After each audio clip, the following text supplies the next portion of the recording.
pendengar semuanya, sebelum kita memulai diskusi, kami akan memperkenalkan secara singkat narasumber pada podcast kita kali ini.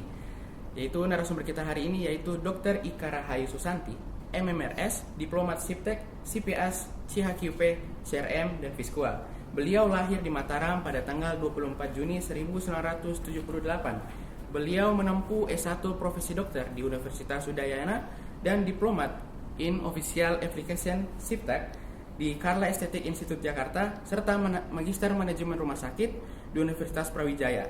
Dan beliau juga aktif di bidang kesehatan, yaitu sebagai Direktur Rumah Sakit NU Banyuwangi pada tahun 2011 sampai 2016, serta menjadi Sekretaris Komisariat Belambangan Persijatim 2025 sampai sekarang, dan juga menjadi anggota Kompartemen Mutu Pelayanan Rumah Sakit 2025 sampai sekarang, dan juga aktif sebagai Direktur Rumah Sakit NU Banyuwangi dari 2019 sampai sekarang.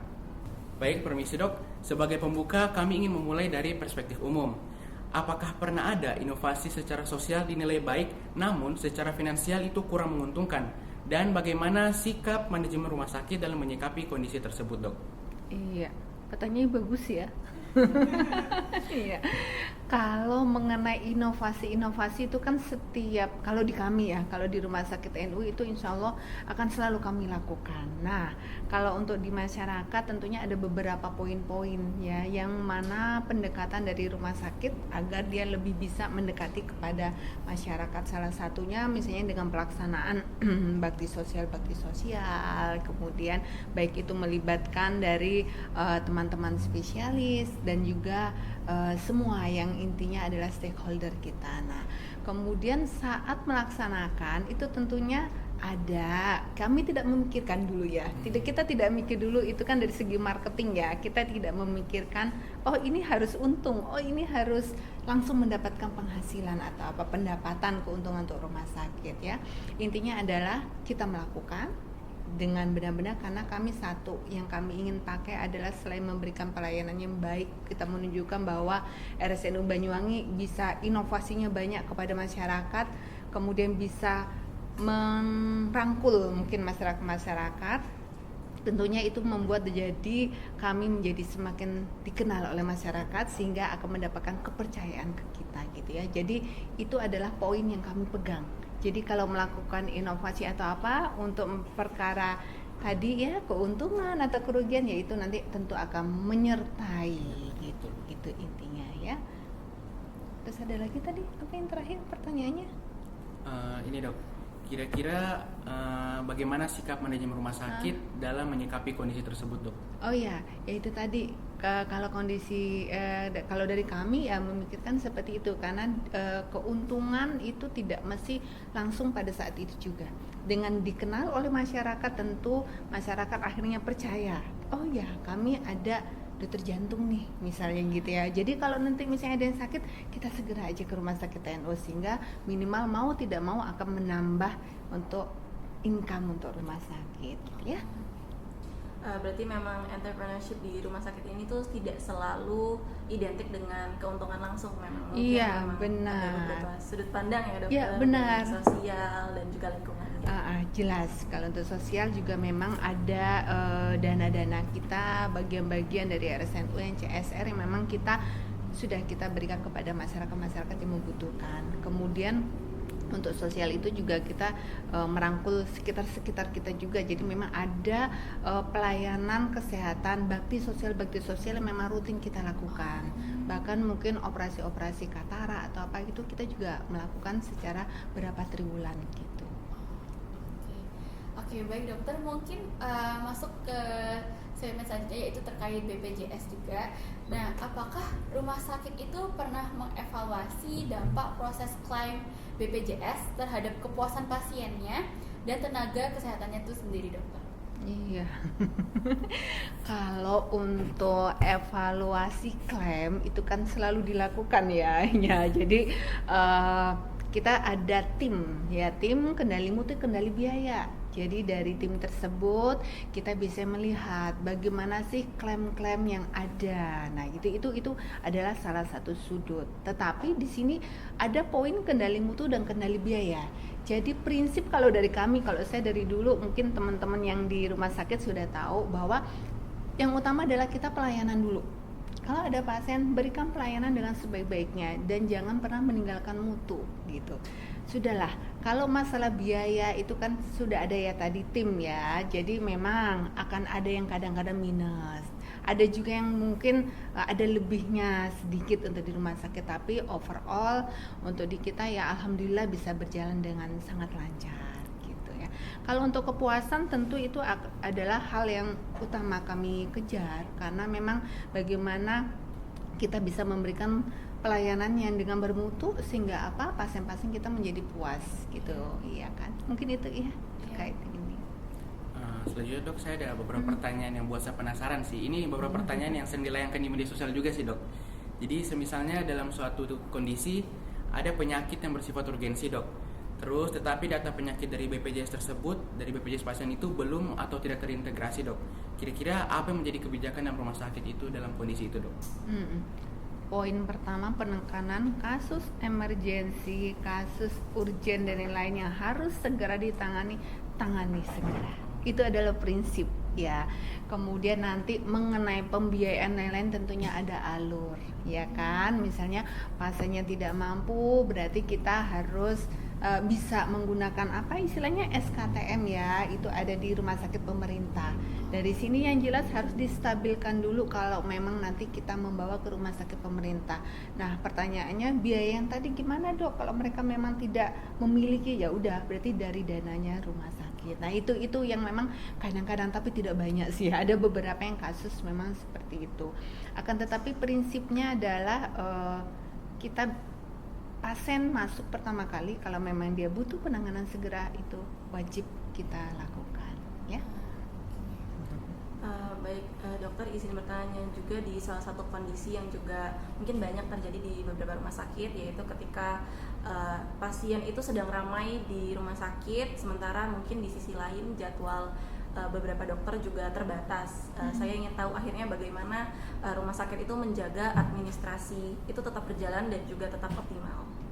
Iya, ya baik Kak. Intinya adalah satu, kita harus tetap menjamin bahwa ada pelayanan yang bisa diberikan rumah sakit selama 24 jam ya kan, selama 7 hari dalam seminggu ya, itu harus untuk pelayanan. Nah tentunya di sini dari dokter-dokter kita sudah mempunyai alur ya, udah memiliki prosedur. Kalau misalnya salah satu dokter spesialis kita memang lagi tidak bisa melihat pasiennya di sini, biasanya akan ada spesialis pengganti yang lain yang akan melihat gitu, ada pater.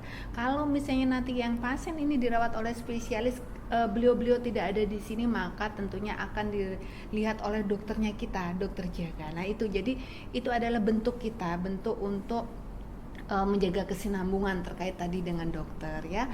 Kemudian tentunya di sini bukan berarti kalau pasiennya rame dokternya terus-menerus jaga gitu ya, tidak. Tentunya nanti ada shift-shiftnya dan lainnya dalam jaga untuk dokter-dokternya organik, dokter umumnya di kami gitu ya. Oke, selanjutnya dok, kita kan ini masih muda ya, jadi mungkin dalam pengetahuan kita terkait manajemen itu masih sebatas sebagai mahasiswa aja dok. Iya. Tapi mungkin jika suatu saat nanti kita mungkin punya bisnis sesuatu atau mungkin akan memanajemen sesuatu, kira-kira kalau dokter sebagai direkturnya, bagaimana rumah sakit itu merancang strategi jangka panjang yang bisa memastikan keberlanjutan dan juga daya saingnya? Iya, benar. Jadi kalau kita memegang sesuatu, entah itu baik rumah sakit atau mungkin kita punya sesuatu bisnis tadi ya, kita harus punya pertimbangan jangka panjang, ya kan? Kalau di rumah sakit mungkin ada range biasanya setiap 5 tahun. Tapi ada juga ada rencana bisnis kita jangka pendek.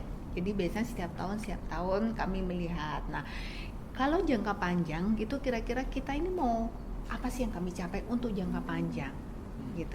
Kalau yang jangka pendek itu adalah tahun ini saya mau melakukan apa, kami seperti itu. Jadi misalnya kayak di rumah sakit kita tahun ini rencananya adalah penambahan layanan dialisis, untuk penambahan layanan CT scan. Nah itu sudah masuk di yang kami ingin lakukan dalam pemenuhan layanan kesehatan. seperti yang di tahun kemarin misalnya ada penambahan untuk sumber daya manusia, yaitu kita pingin nih, dan kita mengusahakan juga, namanya kita bilang pingin kan memang wajib ya, kita wajib untuk bermimpi kan gitu ya. Jadi oh ya, kita belum ada layanan misalnya paru, belum ada layanan apa, kami berusaha mencari, sehingga tahun kemarin misalnya ada untuk layanan paru, kemudian penambahan dokter spesialis gigi untuk layanan gigi, penambah layanan panoramik dan sebagainya. Jadi memang di rumah sakit ada harus untuk jangka pendek saya apa, untuk jangka panjang saya apa, dan kita bekerja ya berdasarkan dari yang kita sudah susun bersama-sama itu, gitu ya. Iya. Itu juga mungkin membantu kita kayak dalam belajar jangka panjang. Benar. Oh, saya mau targetnya apa? Saya hari ini mau apa nih yang saya penuhi? Besok saya apa gitu. Baik dokter, jadi di sini kita akan membahas terkait isu sosial dok. Sekiranya bagaimana rumah sakit itu mencegah dan menangani masalah profesionalisme tenaga medis. Terus seperti pelanggaran etik atau kesalahan-kesalahan yang terjadi dalam rumah sakit. Ditambah kemarin banyaknya muncul isu-isu di mana dokter itu banyak melakukan pelanggaran atau penyalahgunaan tindakan dok. Dan seperti pencabulan ataupun asusila dok. Kira-kira bagaimana tanggapan rumah sakit atau tanggapan dokter sendiri terkait hal itu? Iya, baik. Alhamdulillah di sini nggak pernah ada ya. Untuk yang terkait yang tadi yang lagi ini ya. Jadi gini, kalau terkait dengan etik, tentunya kami di rumah sakit sudah ada pegangan, gitu ya. Jadi kita sudah ada tim etik rumah sakit. Nanti dia ada pedoman etiknya bagaimana. Nah itu salah satunya terkait dengan berbagai macam hal. Selain itu kalau untuk medis tentunya di bawah dari komite medis ada subkomite etiknya, nanti akan berkaitan dengan etik tersebut. Tapi prinsipnya gini, kita udah menata di tataran manajemen kan gitu ya, tetapi prinsipnya adalah dalam terkait dengan profesionalisme, kemudian bagaimana mereka pertanggungjawaban terhadap perbuatannya, itu kan tentu kita tidak serta-merta kalau ada suatu kasus kita langsung menyalahkan, itu kan nggak boleh ya, blaming gitu nggak boleh. Jadi di sini kita berusaha untuk melakukan suatu istilahnya budaya keselamatan, di mana di sini tentunya teman-teman bisa untuk melaporkan kalau ada sesuatu, kemudian kami menjamin dia kerahasiaannya yang melapor gitu, kemudian dalam pengambilan keputusan terhadap yang dilapor itu tentunya kita ada beberapa, apakah ini perilaku yang tidak layak, apakah ini perilaku sembrono, apakah ini perilaku yang tidak diinginkan. Nah itu nanti tentunya akan berbeda-beda pertanggungjawabannya yang kita minta. Nah itu adalah pegangan-pegangan dari kita. Untungnya sampai saat ini sih aman-aman ya. Tapi bukan berarti kita kalau belum kejadian kita ya udah nggak melakukan, santai gitu ya. Kita harus punya pegangan sehingga kalau dia terjadi kita sudah langsung eksekusi berdasarkan yang kita pegang tersebut.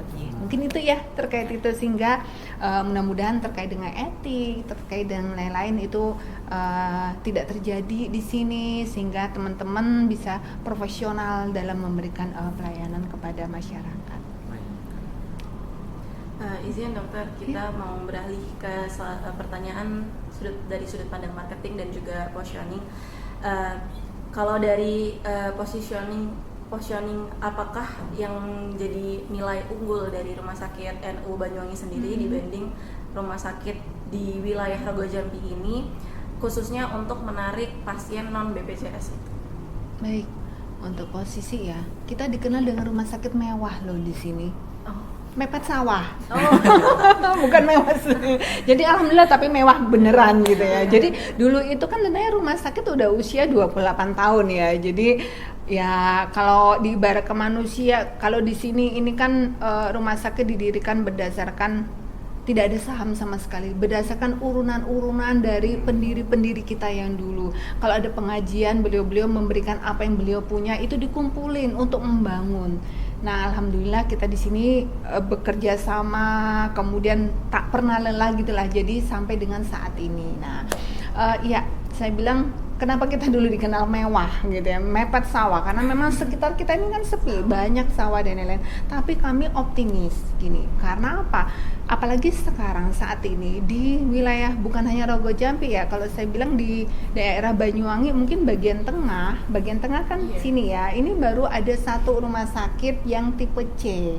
Ya, gitu itu yang kami bisa ini dengan layanan-layanan penunjang, kemudian dokter-dokter spesialisnya yang insya Allah bisa sangat mencukupi untuk masyarakat. Itu dari segi posisi. Jadi dia memang pas yang di tengah-tengah. Jadi kita ada beberapa daerah-daerah segini di sekitar yang mungkin ini adalah wilayahnya kita. Jadi masyarakat tidak perlu jauh-jauh ya sampai ke Banyuwangi kota, jaraknya kan 30 menit ya kalau perjalanan. Nah, kemudian belum lagi ke daerah yang lain. Jadi teman-teman masyarakat bisa langsung ke tempatnya kita. Itu mungkin yang terkait dengan posisinya kita. Kemudian ada lagi sebenarnya kami kan rumah sakit NU.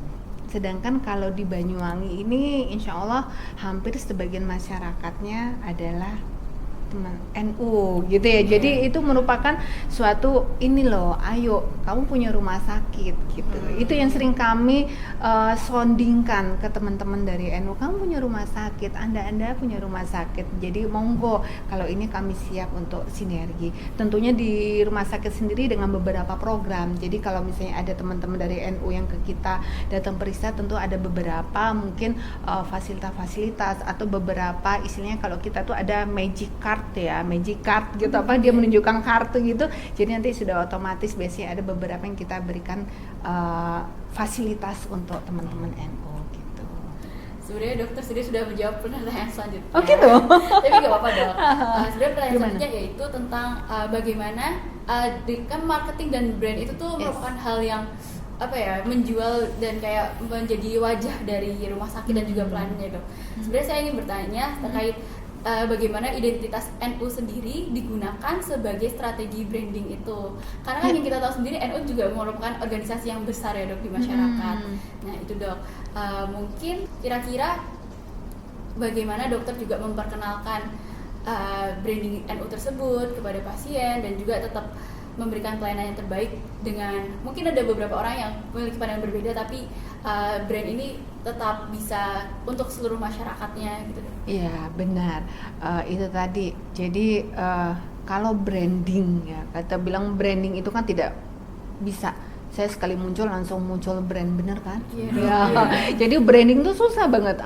Mungkin kita mulai kalau kita personal branding ya, personal branding itu perlu waktu itu gitu ya. Tapi apa? Sama seperti institusi. Kalau saya bilang ke teman-teman rumah sakit, kami di sini menekankan satu, kita adalah super team. Itu yang pertama. Super team dalam arti bukan super woman ya. Saya nggak bisa jalan kalau tanpa didukung oleh tim-tim yang hebat. Dan alhamdulillah di RSNU ini semua tim-tim sangat bisa untuk diajak berlari. Itu yang pertama, super team. Yang kedua, terkait dengan branding, kami berusaha untuk membuat branding RSNU yang baik di masyarakat. Itu yang kami lakukan. Tentunya setiap hari terus ada yang harus kami informasikan. Harus ada kegiatan dan lainnya. Nah, salah satunya kegiatan nanti kaitannya dengan teman-teman warga NU itu juga. Tapi tidak menutup kemungkinan loh, bukan hanya NU aja, tapi kami juga ke semua. Nanti bisa dilihat di sini pasien-pasien yang datang tuh bukan hanya teman-teman NU, bukan hanya teman-teman yang Muslim saja, tapi yang lain juga ada. Alhamdulillah yang memang ke RSNU. Jadi secara garis besar, walaupun namanya kita adalah NU, RSNU, tetapi kami di sini kalau saya sebagai yang menjalankan, kita di sini profesional saja. Jadi profesional, siapapun bisa bergabung sesuai dengan profesinya, gitu ya, gitu kan. Kemudian pasien juga siapapun yang membutuhkan silakan untuk ke RSNU, mungkin itu. Jadi intinya adalah dalam branding kita harus terus menerus gitu ya. Sehingga kalau orang mungkin melihat ada lewat, oh ini kayak misalnya saya jalan nih identik sama RSNU gitu, jadi ngeliat siapa yang jalan atau ada kegiatan apa, lihat apa identik sama RSNU, itu yang berusaha kami lakukan. Oke, baik, selanjutnya dok, mungkin kita berbicara tentang dari sudut pandang mutu layanan dan tentang operasional dok. Jadi dari dokter sendiri selaku direktur rumah sakit NU dok, indikator mutu apa yang menjadi fokus utama manajemen rumah sakit ini dok? Iya. Kalau indikator mutu kita ada 3 yang poin, ya kan? Di rumah sakit NU tentu ada indikator nasional mutu. Nah itu yang wajib biasanya. Ada 13 indikator mutu ya, 13 indikator dari pemerintah yang sudah bersifat mandatori dan itu kami lakukan. Jadi misalnya kayak ketepatan identifikasi pasien, intinya adalah terkait dengan mutu lah. Nah itu sudah ada terkait dengan indikator nasional mutu. Kemudian yang kedua adalah ada indikator mutu pelayanan prioritas. Jadi ini memang indikator mutu ini diambil oleh rumah sakit kita sebagai pelayanan indikator mutu prioritas dari rumah sakit, maaf, bukan indikator mutu pelayanan tapi indikator mutu prioritas rumah sakit yang kedua. Jadi di dalam indikator mutu prioritas rumah sakit ini dia ada terkait dengan sasaran keselamatan pasien, terkait dengan layanan klinis prioritas kita, terus kemudian bagaimana terkait dengan tujuan strategisnya rumah sakit. Nah itu, kemudian bagaimana perbaikan sistem dan ada lagi terkait dengan pendidikan penelitian. Nah itu masuk ke indikator mutu prioritas rumah sakit. Nanti turun lagi ke bawah ada lagi di unit-unit juga harus punya. Jadi dia juga ada indikator mutu prioritas unit ya. Yang mana tergantung dari unit-unitnya. Misalnya dari IGD, apa nih kamu tahun ini sebagai indikator mutu prioritasmu. Nanti di laboratorium apa juga. Nah itu. Sebenarnya dalam pengambilan indikator mutu kalau untuk yang rumah sakit dan unit itu kan tergantung dari permasalahan yang ada. Jadi permasalahan apa sih yang kami mau perbaiki. Nah nanti cara mengukurnya tentu itu kami jadikan mutu kami, kemudian cutting menyusun ya indikator mutu sehingga nanti kita bisa mengetahui apakah dia tercapai atau tidak nih untuk yang pelayanannya tadi. Itu ya terkait dengan mutu di kita. Jadi ada 3, ada indikator nasional mutu, indikator mutu prioritas rumah sakit, dan indikator mutu prioritas unit. Iya. Berarti memang ukuran dari indikatornya itu juga tidak hanya sebagai angka, tapi juga berdasarkan pengalaman dan juga tujuan dari rumah sakit tersebut. Iya, sepakat. Saya ingin bertanya juga mengenai khususnya dari sudut pandang kondisi di mana ketika indikator mutu dari rumah sakit tersebut itu tercapai secara data, tapi mungkin kita tidak bisa membatasi keluhan dari pasien tersebut dan ternyata keluhan dari pasien juga masih tinggi, begitu dokter. Akhirnya mana yang lebih menjadi perhatian manajemen rumah sakit di sini? Iya, baik. Indikator mutu tercapai ya harapannya memang tidak hanya di atas kertas kan gitu, itu yang utama ya. Jadi tapi kalau kita secara perjalanan sekarang biasanya gini, kalau misalnya kami ada yang sesuatu yang tidak tercapai itu kita biasanya melihat karena gini, ada yang tidak tercapai di mutu tapi dia tidak langsung di kepuasan pasien gitu ya. Kalau di RSNU sendiri sih untuk yang kepuasan pasien kan kita ada survei kepuasan pasien ya yang wajib dilakukan dan itu sudah ada di indikator nasional mutu. Itu alhamdulillah sampai saat ini dia masih di atas dari yang batas dari pemerintah, alhamdulillah. Jadi untuk kepuasan pasien sampai saat ini juga masih aman gitu ya. Nah tetapi kalau namanya keluhan, nah itu kan kadang-kadang tetap ada muncul. Nah, apa yang dilakukan kami di manajemen kalau ada keluhan-keluhan gitu ya. Jadi ada suatu bagian, ini adalah suatu unit yang untuk menampung keluhan-keluhan kami gitu ya. Jadi dia handling komplain ya. Nah, ini unit humas kami. Jadi kalau ada keluhan-keluhan masuk ke unit tersebut, nanti mereka tentu akan melakukan grading. Jadi keluhan itu kadang-kadang ada gradingnya. Iya, ada grading misalnya merah, apakah dia merah, apakah dia kuning, apakah dia hijau. Nah, kalau misalnya merah ini langsung cus gitu. Nah, itu adalah berdasarkan grading. Tapi kalau di kami tentunya kalau ada sesuatu terkait dengan kepuasan, ada keluhan, maka itu adalah hal yang segera harus kita perbaiki. Entah apapun itu. Karena kita biasanya melihat dari 2 sisi. Bagaimana dari pasien yang komplain tersebut, tentunya kami akan cek juga yang gimana di rumah sakit nanti sehingga ke depannya dia bagaimana. Apakah kita perlu pendekatan persuasif kepada pasien, apakah sistem yang kami perbaiki itu nanti akan ada biasanya hasilnya setelah kita lihat ya. Oke, baik dokter, mungkin kalau di masa sekarang ini kira-kira tantangan operasionalnya itu apa sih mungkin yang jadi tantangan di rumah sakit ini, dan juga sebagai mungkin kita jadi tenaga medis ke depannya itu kira-kira dalam hal mutu dan layanan kira-kira apa yang diharapkan oleh rumah sakit ke depannya terhadap dokter-dokter muda yang nantinya akan menjadi generasi yang emas di tahun 2030 mendatang, itu kira-kira apa yang bisa kita siapkan dan pelajari supaya kesehatan di Indonesia juga semakin maju gitu dok. Amin, amin, amin. Amin.